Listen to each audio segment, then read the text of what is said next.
I figured I might as well make a follow-up video so there is something resembling closure to this story. I mentioned in a prior video titled How I Fell Out of Love with EverQuest the way the game changed over almost 2 decades and how it affected not just my desire to play, but the communal aspects of the game which drew me to it in the first place. At the end of the video I teased playing Project 1999, a fan-run EverQuest server which has been around since 2009. As the name might suggest, it goes for an EverQuest experience more like how the game originally launched, with only the first 2 expansions active. That means no cat people, no dragon people, no plane of knowledge fast travel, no mercenaries, no shrouds, no shared bank slots so you can dump high-level weapons and armor on your low-level characters, no nothing from what's been added to EverQuest over the past 16 years or so. To play this at all, you have to own or have access to a copy of EverQuest Titanium, which is EverQuest plus the first 10 expansions. You don't use 8 of them, but whatever, I don't understand the tech behind this. In a weird stroke of luck, I happen to have an unopened copy of EQ Titanium in my collection of old EverQuest discs. I got it for a couple of bucks back when Circuit City shut down. As for the installation process, there's a thorough guide on the Project 1999 forum explaining how to get everything working, and if I can do it without any help, then damn near anybody can. Good first impression, there are 8 character slots, unlike the current EQ which had 8 and then rolled it back to 4 and made you pay for the extras. As far as stability goes, the only time I disconnected was when my internet as a whole crapped out.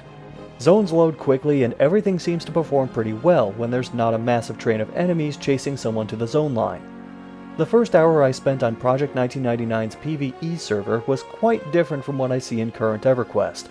A higher level tune straight up gave me equipment from a monster I wouldn't be able to take on for at least another 23 levels. Didn't sell it, didn't ask for anything in return, just, can you use this? Here, take it. At several points I would look to my effects window and realize I was receiving buffs from other players. Rangers, druids, clerics, seemingly anyone with a mana pool I got within 10 feet of would drop a buff on me. There's more of a we're all in this together feeling here that the current EverQuest sorely lacks, outside of a couple concentrated areas at the higher levels. The fact that while I was streaming this, other players on the server were showing up in my Twitch chat offering to help only drives this point home. In that first hour or two, I did a few population checks of Kelethin, my starting city. There were between 10 and 20 people there, which is between 10 and 20 more people than I'd see here on current EverQuest. And this wasn't during peak hours, it was late at night on a weekday. I'd see them while running around the forest and between shops in town. It shouldn't be jarring to see other people in an MMORPG, but that's the effect current EverQuest had on me. Which brings me to just how many people actually play Project 1999 versus EverQuest. But first, a disclaimer. I'm just going by the population counts from Steam for current EverQuest and on Project 1999's homepage, so there's a lot of extrapolating going on. Steam figures obviously don't include the entire player base. The EQ launcher can be downloaded and run as a separate client. Daybreak is very tight-lipped about player count for EverQuest, so let's make some hypothetical player counts based on what we do know. Steam data shows that EverQuest peaked at 803 active players, a number set over a year ago.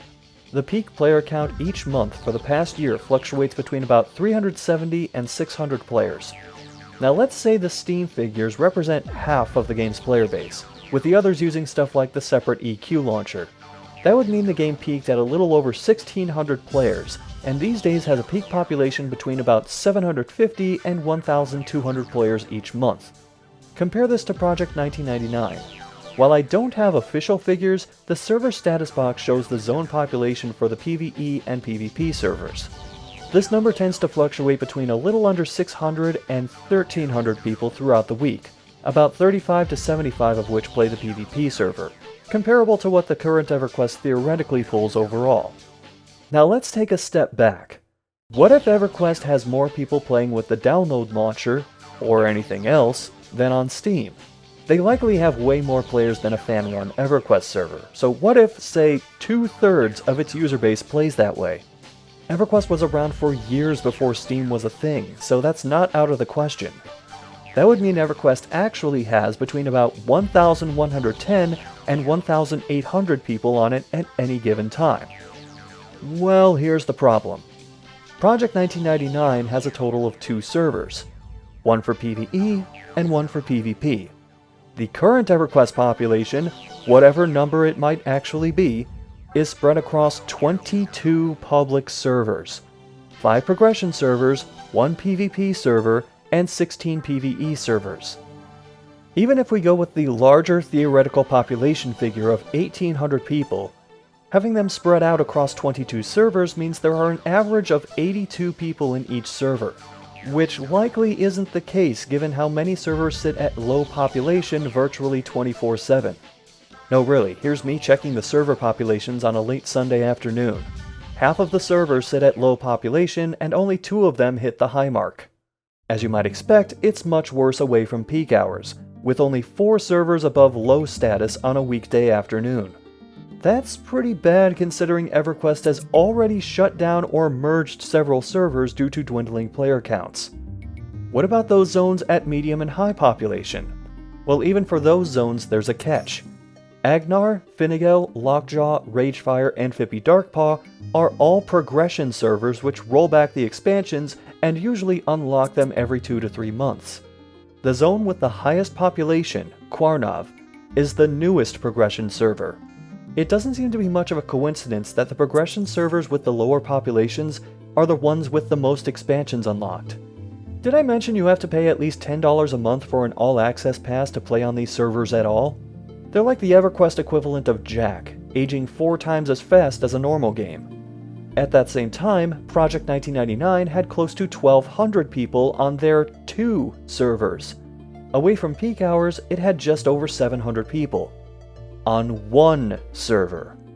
PvP normally has way fewer people, so that might not be as attractive an option if you're into it, but 1,000 people play on a single server, and thanks to the lack of 23 expansions, are concentrated in a smaller world. Smaller as in it has over 100 fewer zones. That makes it much more likely you'll see other players, even without the faster travel options. Paradoxically, it might be one of the only ways in which less content actually improves a game's experience.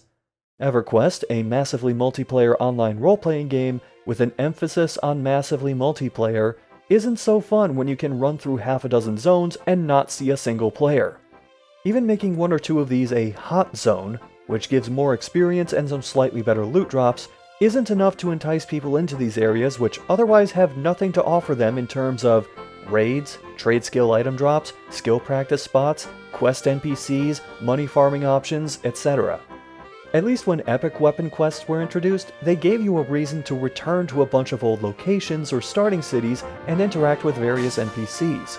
Now players only seem to go back to these old locations if they want to see how EverQuest used to be, like a walking tour of a digital museum exhibit. But hold on, there's one last thing I have to test. In current EQ, I could never find a group with mid or low level characters. Can I find one in P99 with a low level character?